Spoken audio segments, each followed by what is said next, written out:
Mister Faisu TikTok star ने बताई अपनी स्ट्रगल स्टोरी। जी हाँ दोस्तों, फैसू ने बताया कि वो एक सेलमैन थे और कैसे वो एक सेलमैन से सुपरस्टार बने। जानने के लिए वीडियो को लास्ट तक देखें और फैसू की डेली न्यूज के लिए हमारे चैनल को सब्सक्राइब करें।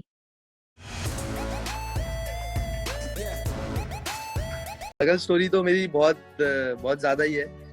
जैसे अगर मैं बताऊं, जैसे आपने कहा कि मतलब मेरी तो ये इनकम ही थी कि मैं डेली की 50 रुपीज़ मेरी इनकम थी कि मतलब मैं एक सेल्समैन भी नहीं था, मैं एक एंट्री बॉय था जो एंट्री लेता था बाहर, शॉप के बाहर खड़े रह के अंदर आके देख लो आपको क्या चाहिए क्या नहीं चाहिए।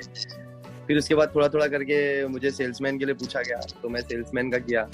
तो स्ट्रगल स्टोरी तो ऐसी थी कि मतलब सुबह उठ जाओ कॉलेज के लिए और फिर इसके बाद जाओ सीधा शॉप पे 11 बजे, फिर सीधा रात में शॉप बंद करता था मैं रात में 9 बजे, और रात में 9 बजे शॉप बंद करके मैं थोड़ा जिम करने चला जाता था क्योंकि जिम का तो मेरे को शुरू से शौक था। तो जिम जाता था, फिर रात में जिम से आके घर पे आता था, घर वालों से थोड़ी बहुत बातचीत करता था क्योंकि वही एक टाइम मिलता था मुझे घर वालों से बात करने का। और फिर उसके बाद ये सो जाओ, फिर सुबह वापस से 7 बजे कहानी सेम शुरू। और ये सेम कहानी चली कम से कम मेरे साथ में 3 साढ़े 3 साल, क्योंकि मैं मतलब मेरे लिए मतलब वो टाइम ऐसा था ना मेरे लिए कि मैं कभी कभी अकेले में चलते चलते, मतलब मैं बोला नहीं हूँ कभी, ये मैं आज बता रहा हूँ कि ऐसे चलते चलते मैं रो देता था रास्ते पे कि मतलब ये क्या हो रहा है। और मतलब एक टाइम ऐसा आ गया था ना कि मतलब मैं सोच लिया था कि अब मैं कुछ नहीं कर सकता और मैं हार मान चुका था पूरी तरीके से। बस मैंने ये सोच लिया था कि अब मैं मेरी पढ़ाई भी छोड़ दूंगा और मैं सिर्फ काम करूंगा और यही हो सकता है मेरे साथ में। तो अल्लाह का शुक्र है और अल्लाह ने इतना नवाज दिया है कि बहुत अच्छा लगता है कि आज एक टाइम था जब मैं गया था वहाँ पे अपना सेल्स डिपार्टमेंट में, जब मैं हिल रोड से भी पहले, हिल रोड के बाद मैं एक इसमें गया था, एक अरेबियन नाइट्स करके एक परफ्यूम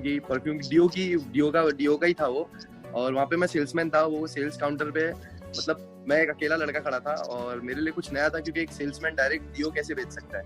मतलब उसके लिए थोड़ी अलग अलग चीज है कि मतलब उसको पूरा टोन चेंज करना पड़ेगा। उसने जो पूरा स्क्रिप्ट बैठाया था एक सेल्समैन के लिए, वो डीओ में अगर आके बोलेगा तो वो कैसा बोलेगा। तो मेरे लिए कुछ नया था, मैं मतलब पूरे कॉन्फिडेंस से चला गया कि मतलब ये टाइम ऐसा है कि मुझे अब काम करना बहुत जरूरी है और मैं कुछ हटके काम करना चाह रहा था। तो मैं एक डीओ के उसमें गया था और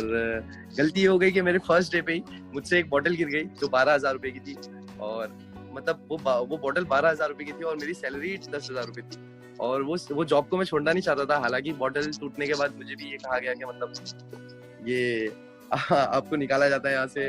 आप नहीं कर सकते हो यहाँ पे। और मैंने उन्हें कहा था भी कि मेरी सैलरी मतलब जो ये महीने की आएगी तो आप उसमें से डिडक्ट कर लेना, माइनस कर लेना, मगर मुझे कहा गया कि नहीं आप नहीं कर सकते हो यहाँ पे। वो लोग भी डर गए थे और सही बात है,